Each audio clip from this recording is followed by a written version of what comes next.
Today's episode of Wine Time Fridays is brought to you in part by our friends at Seasons of Coeur d'Alene, Fresh Grill and Bar, and J. Bookwalter Wines. It's been a long week, right? Are you ready to wind down? Why not? It's time for the Wine Time Fridays podcast with Shelley and Phil. Neither are sommeliers, but both have a deep passion for life, each other, and of course, delicious wine. And now, here to talk about this week over a glass of wine is Shelley and Phil. It's wine time. Hello and welcome to another episode of Wine Time Fridays with Shelley and Phil on this Friday, the first episode of Season 7, Episode 298, January 2. Happy Friday, Shelley. It's wine time. Happy Friday. It's also Jackie Maker's birthday. Oh, I haven't sent those yet. Uh-oh. I had it lined up, but I haven't sent it. This is a very rare episode because everything that we're talking about is actually in real time because we are recording this on Friday afternoon. I was going to say winter is in full swing here in North Idaho. Yeah, not so much. We've got drizzly, rainy crap, trees still down in the backyard. Chickens are trying to find dryness and where to hang out. And we've been thwarted by a squirrel. Oh, we've been thwarted by a squirrel. By the way, it's such a great gift your kids and grandkids got you for Christmas. It's a bird feeder with a camera on it. Once we figure out how to get those pesky squirrels out, we keep getting notifications. Squirrel. Oh, set the there's an alarm on it. It goes beep beep beep beep beep. He doesn't care. He doesn't care at all. He's like, there's a yellow light. It doesn't care. Doesn't matter. So that's kind of all for naught. Anyway, also we are testing out, and hopefully it works because if we have to re-record this, it'll be into the late wee hours of the day. Yeah, because I'll be editing right after this to get it posted today. Anyway, new microphones. These are Bluetooth mics for when we do it ourselves. And then if this works out really well, because I think it is, we're going to go ahead and actually try to get a 4, 5, or 6 Bluetooth mic system for when we have guests, because this sound is much better. Almost makes us sound professional. Almost. And I am wearing a Wine Time Fridays vest, which has got my name on it for when I can't remember. But I am when I can't remember. When you can't remember, that makes me sad. I don't have a wine opener. Uh-oh. It's in the box. I will get one. So while Shelley is getting the wine opener, I am going to let you know that this year of 2026, we are actually going to start up with some Wine Time Fridays swag. This is just something, I've had this for a couple years now, or a year and a half, and we have someone that does great work, Sophie's Stitches. Sophie, shout out to you. But we're also going to have some like a site that people can go to purchase if they'd like. And we're just going to try to make it super easy and super inexpensive. And thank you, Shelley, for bringing the wine opener. Amarone. Amarone, which was, you haven't had Amarone for a long time, and so long that I thought Amarone was a white wine. Well, we haven't had it for so long. And I actually thought that we had featured it, and I'm almost positive we have. I can't find it to save my life. I actually spent an hour, maybe even with ChatGPT, couldn't find it on Wine Time Fridays. I didn't even check with that. Well, this cork is really good. We have a decent search engine on our website. It does a pretty good job. Of course, it relies on me putting in proper tags and things like that, which I'm almost 100% on everything. By the way, 2026 Wine Days calendar is up and ready to feast your eyes on. Oh yeah. This is so much fun. We got this a year ago in the GaryVee Wine Club. At the time, it had a retail value of 120 bucks. I thought it was 80, 120. Some of these Amarones, like the Reservas, can go for 500 to 800 bucks. Wow. 2019, fantastic year. I will tell. Will you say? Oh, do you have your notes? No. Okay. Yes, I do. They're just buried. They're buried. That's okay. We've got notes right here. I will say this is a 2019 You will say that. Michele, Castellani, I Castei, Campo, Casalin, Amarone, della, Valpolicella, Classico. It's Gary- probably Michele Castellani. Michele, I was wondering. Oh well. And let's see, we're going to have to put this wine a little, there we are. Perfect. Okay. Anyway, so I have 3 points just below that. Would you go through that? And then I'm going to go through Amarone a little bit more in detail while I pour. The points about concentration. Yeah, you have to put your glasses on. Yes. This is, Oh, that's 3 points. Yeah. 2019 was an excellent year, as you just mentioned. This is 70% Corvina, 20% Rondinella, and 10% Molinara. So obviously not common grapes in the U.S. This is Italian, yes? it is, yep. And Michele Castellani is widely considered a high-value producer. They deliver the same massive, complex Amarone profile, but at a price point that doesn't require a second mortgage. Oh, this one's close. At 120. Well, that was a year ago. It's not available right now on the wine library site, but I always try to do my due diligence at the time we get these wines. Again, GaryVee Wine Club.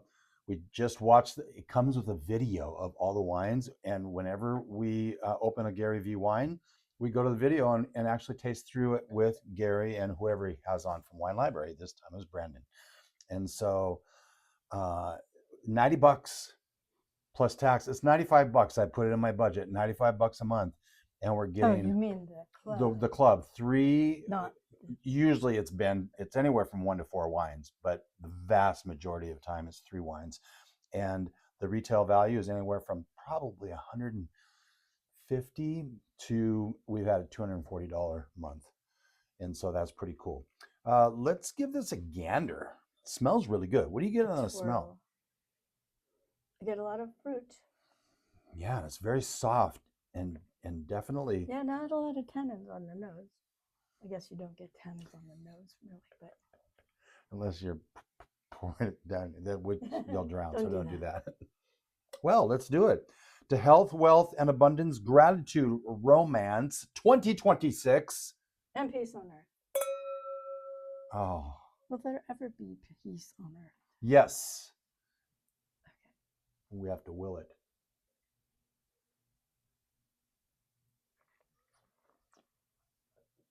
Very fruity.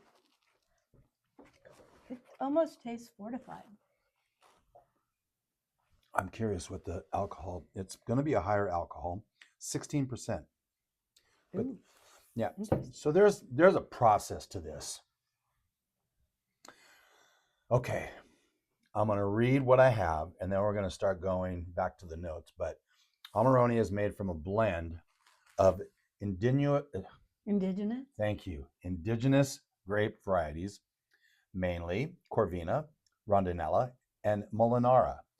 Do we have all of those? We Mhm. sure do. The unique, Molinator. it just brings such joy to me when Shelley makes a flair joke like that. I like it. It's good That's stuff. from the Santa Claus, right? The Santa Claus. Yes, that's Mhm. right. That's We didn't watch that one this year. we didn't. We watched the first one. We just didn't watch the series. The unique production process involves drying a portion of the grapes, typically on straw mats or racks, for several months. And it's called Appassimento. Appassimento. Appassimento. And it concentrates the sugars, acids, and flavors, resulting in a wine with intense, complex characteristics, such as deep ruby red color. That is very deep. Look at the legs on that. That's probably because of that alcohol and the high sugar content, probably. We just realized this too when I did the editing on one of the videos. When Shelly's looking at a wine like this, it's got a white backdrop. That's what I try to do. Oh, nice. Oh, how do I not know that? Rich, velvety texture. So, what does this taste like? Just like dark black raspberry. Or that. Didn't Coca-Cola used to have a black raspberry? Black cherry, I think. Black cherry. Yeah. It tastes like that. I just don't drink soda anymore. No, good I might boy. drink soda like 6 times a year. And it's all correspondence with our Costco runs. Hot dog. Yeah, and or soda. pizza, because they don't have iced tea there. No, it's so weird. And it is okay, I justify, because I really do like a Coke with a slice of pizza. That is like my go-to. You know, so many people like beer, and not me. I like red wine with pizza. And that works too, especially This would go well with pizza. This would be fantastic. We do have great food pairings too. This has got intense aromas of dried fruits, cherries, plums, raisins. Now, the raisins are probably right there. It's a real subtle smell. Spices and sometimes hints of chocolate or tobacco. This This is would go really well with your new cigars. Shelly got me 3 cigars, a cigar. What? 4 cigars. 4 cigars. One in, there were lost 3 in one. one deal and a 4th. No, I didn't. No, I lost the cigar. Oh, you did. That's right. You had to bring it out. That's Let me right. Go find it. Cigar humidor, a bottle of scotch. I think you're right, Shelly. Tonight we're both going to have a cigar Sure we are. and enjoy this.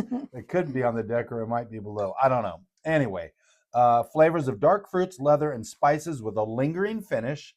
High tannin levels. Now, I'm not getting the tannins on this. I'm not, but maybe because it's a 2019, so it's now at least 5 years old. Yeah, but honestly,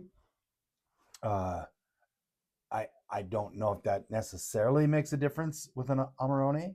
It should. I got subtle tannins, really Very soft at the very first sip. It's very delicious. This is really good. I don't remember liking that other Amarone, which I can't find when we did it, as much as this. This is And fantastic. This is Gary Vaynerchuk's dad's favorite. Yeah, Sasha. He likes this.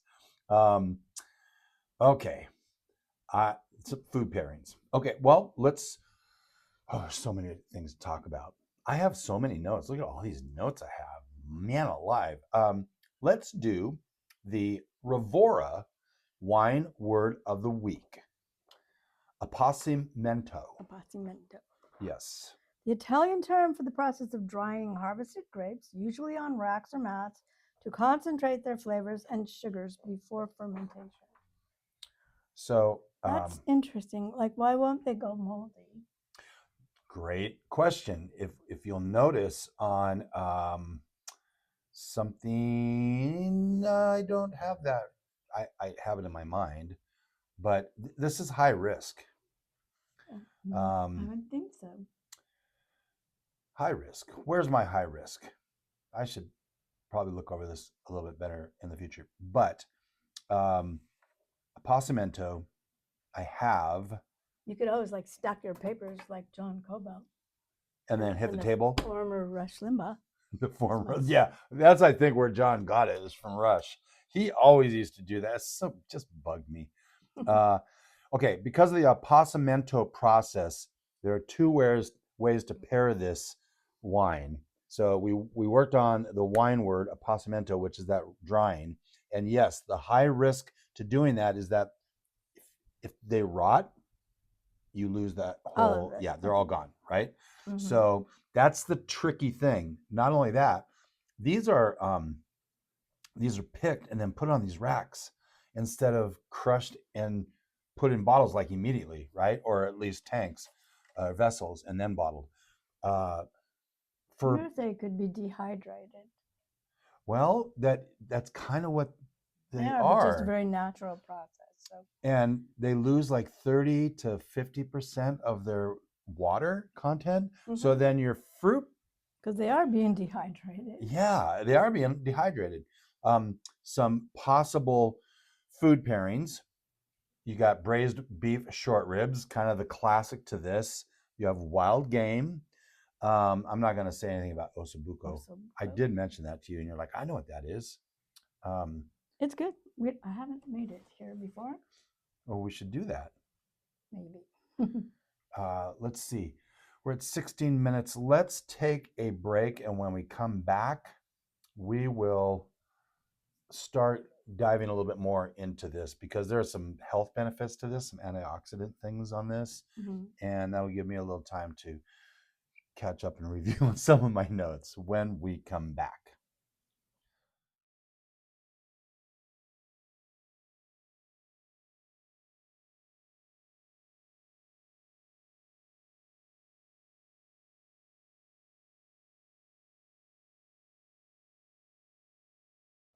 Yes. Welcome back to Wine Time Fridays, episode 298 on this July. We wish. Shelly's got sunshine in her mind right I know. now. Christmas is over. Could it be summer now, please? I'm tired of winter already, and it really hasn't even snowed, but That's hardly. so funny. We don't really have any snow on the ground. It keeps snowing and raining it away. But I'm happy about that, I guess. Okay, so welcome back. It's January 2nd. There we go. It really is. And we are recording on the day we are publishing. So I want also to talk about grocery outlet Chardonnays we got because since it is the very day, they might actually be left. Yeah, I think that we actually have that in some of the wines we enjoyed this week. If we look, there's that Masotti, and the Thesis are two. And then the other one from Cuvaison. Yes, I have that on next week's. Oh, okay. That's a really good one. Yeah. Which I think people should go to. So go look for Masotti Chardonnay, Thesis Chardonnay, and what is the other one? Oh, there's a white. There's a the one that's Cuvaison. Cuvaison is a really good winery. That's Chardonnay. Yeah, that's an $18 $18 purchase. there. Yeah, and it's $32 from the winery. But one of those little sneaky things. So some says it on the back. Yeah, look on the back. The producer. This was a real winery, so that's one thing. Number two, some of these naked wines are getting into grocery outlet, and I think it's because they've either parted ways with that wine producer, maybe. But I think that Masotti is a naked wine, and so they have this extra juice that they need to offload, and grocery outlet's a real good place to do that. And we do that. Kind of what Trader Joe's used to be. Yeah. I don't know if they still are. I don't think they still are, but they used to be that way in Orange County back in the day. Gosh, this is very good. Okay, you were saying about grocery outlet. Yep. But now I'll go. Now we're going to talk about J. Bookwalter and the dinner, right?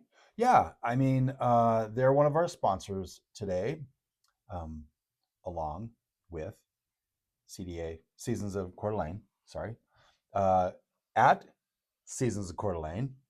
Let's see, a week from Monday. It will be the 12th. They're having a wine dinner. There are going to be 4 wine dinners at Seasons of Coeur d'Alene in the first 4 months of 2026.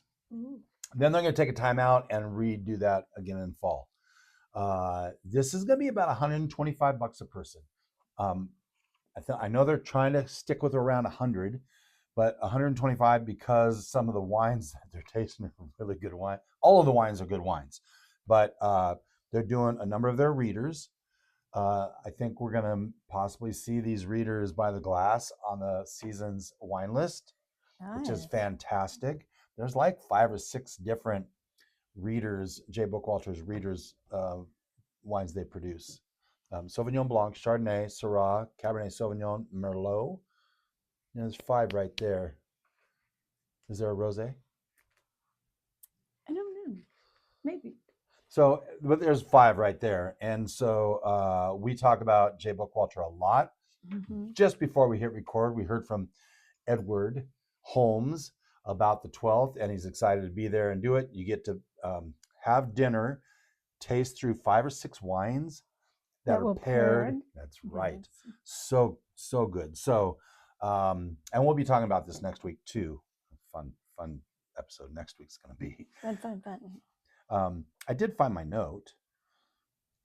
Oh, does this have resveratrol in it? Because you were mentioning Yes. health benefits. Yes. So So just like Tonight. Yep. Tannat has some high resveratrol, which is good for healthy hearts. It's because the skins are. It's because that's why. That's Sorry. why. Because the skins are dried and concentrated. This does have some of the highest levels of resveratrol, but not as much as Tannat. Huh. Not as much. Also, this is aged. It has to age a minimum of 2 years before you sell it. What we're having was aged 3 years. Mm. This is not a Reserva, however, which has to age 4 years minimum. And again, these prices are usually fairly high because of this process of, that they go through. That risk that I was talking about earlier, the 100-day drying period is a gamble. Mm-hmm. If the humidity in the drying room isn't perfect, the whole crop can be lost to rot. And that's not a good thing. That would be very sad. Yeah, so you're basically paying for the watchful eye of the winemakers. What we generally talk about in regular red wine, grapes are picked, crushed, move straight to fermentation, minimal evaporation, about just over 2 pounds of grapes is needed for a bottle, okay? Fermentation, 10 to 14 days. So they have that quick conversion of sugar to alcohol. Typically 12.5% ABV to 14.5, give or take. I mean, you're going to be a little lower, a little higher. Yes, it's in Washington. Or down in Australia, we have 28%. No, not that. Yeah, some 16s and 18s. Yes. But then how many pounds of grapes are in this kind of Well, bottle? I'm glad you asked. The Amarone grapes are hand selected for perfect health and loose clusters. They'll sit on the racks, which are called the frutaio, Fruttaio, frutaio. It's close. I haven't done my Spanish for a while. It should not be Spanish. It well, should Italian. be Italian. They're similar languages. For 100 to 120 days, that's the Appassimento. Grapes lose 30 to 40% of their water weight as it's concentrating the sugars and acids.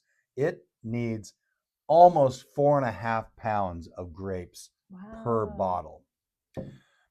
And fermentation is slow and cold, okay, often lasts 30 to 50 days because the juice is so thick and sugary, typically 15 to 16.5% alcohol by volume. As we noted on this is 16%. And so, but you don't taste that heat. I don't anyway. No, not really. So that's good. Let's see. The grapes. Research shows that the Corvina grape, which is 70% of this here, is that what that shows? Yep, it sure is. That's good. Is naturally one of the highest resveratrol producers in Italy. Yeah. This is a DOCG, which is better than a DOC. That G is very important.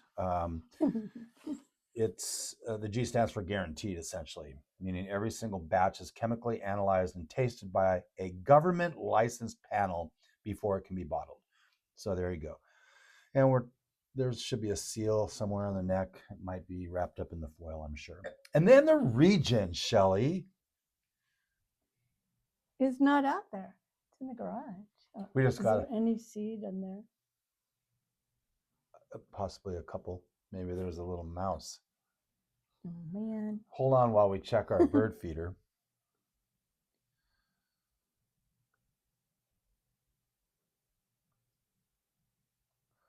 This is great video. It is a mouse. Oh, those little vixens. Oh, Okay. no. Well, can't get rid of the varmints in this place. Speaking of varmints, we're going to talk about Veneto. Or Veneto, I guess it's Veneto. It's a varmint? No, but it's a region located in northeast Italy, and it's one of Italy's most productive and prestigious wine regions, home to Venice. I'm very irritated right now because I actually had a whole introduction to this episode, which was a line from Romeo and Juliet, because Romeo and Juliet is set in this region. Oh, yeah. So that's kind of fun, I think, anyway. Okay. Well, we should try to wrap this up. We are doing well on time. Let's see. My notes were good. Oh, food pairings. Perfect. I think you talked about that. I talked about a couple of things, but this is a little bit more broad, and I'm adding a few more things. It's perfect wine for a cold winter night, which we kind of have, paired with a hearty meal. Because of its intensity and slight sweetness. And again, I'm not really, are you getting the sweetness? Mm-hmm. It's not sweet, it's fruity. It's really It's good. not dry. Well, it is sort of dry, but it's fruity. Yeah. It needs big flavors to match it. Hearty pastas, mushroom truffle sauces, spicy cheeses. Spicy cheeses. You have to go like along with pepper baby jack. Jesus. Sorry. Barbecue and chocolate desserts. That would be too much for me to have that chocolate and that sweetish wine. Maybe. Do you want to talk about some of the wines we enjoyed this week while I pour just a little bit more? More. We had Antinori Pe Chianti, Saviah Malbec, Masotti Chardonnay, which we talked about, Thesis Chardonnay, Mer Soleil Chardonnay, which we always like, Lake Wine Cellars Zinfandel, yum. It was yum. Bridge Winery Cabernet Sauvignon, Duckhorn Chardonnay, Stefano di Blasi Toscana, Elsom Cellars Corks on the Loose Red Blend. That's their wine club, Corks on the Loose. And last night we wrapped up 2025. Oh, was it last night? The Sparkling Brut from Russian River Valley. Well, that was 2 nights ago. Well, it was, but we actually finished it last night. Yes. That was pretty good. By the way, Elsom Cellars has moved from Soda District. They are now north, Edmonds, Woodinville type area. I think their facilities are going to be doing all their wine production in Woodinville, but their tasting room will be in Edmonds area. Still waiting for certification from the state of Washington, all that fun stuff, but just wanted to let you know about that. And coming up in the future, I want to reiterate our 2026 Wine Days calendar is up, and it's up earlier than it ever has been, so that's kind of good. January 10th, Champagne and Fries Day, and the 27th is International Port Wine Day. We also have coming up. There was a bird. Of course, there's no feeder now. Episode 300. I'm going to go set some mouse traps here after I hit this. I need the bird feeder in the house. I don't even want to go there. Episode 300 is coming up. What to expect next week? The gang is back. Oh, yeah. Our fourth That sounded annual. very Canadian. What? Oh, yeah. Oh, yeah. Our fourth annual Champagne and Fries Day episode. Another big thanks to today's sponsors, Seasons of Coeur d'Alene and Jay Bookwalter. Get your wine dinner tickets down at Seasons for the 12th. And I'm not sure if that's all inclusive, but I think it is, but I don't want to put it out there if it's not. Anyway, with a little bit of knowledge, wine becomes a lot less overwhelming. Happy New Year. Make 2026 a great year by starting out with an Amarone, which is really good. And we'll see you next week with the game.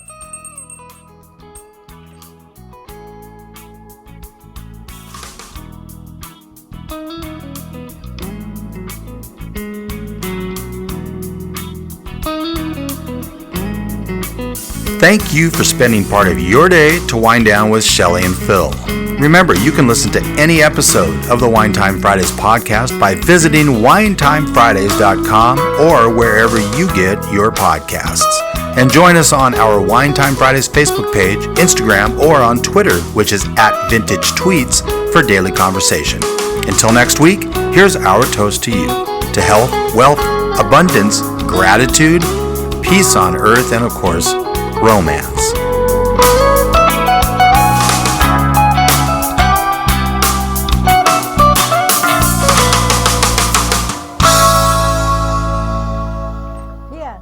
P.S. Ringing the bell. Blip, blip, blip. We raised $557. Our little Rotary Club did. That's not bad. We've done more than that in, But we had 2 doors. but we had 2 doors, exactly. We have 1 So door that's this really year. good. Almost $600. Yeah. So now we're leaving.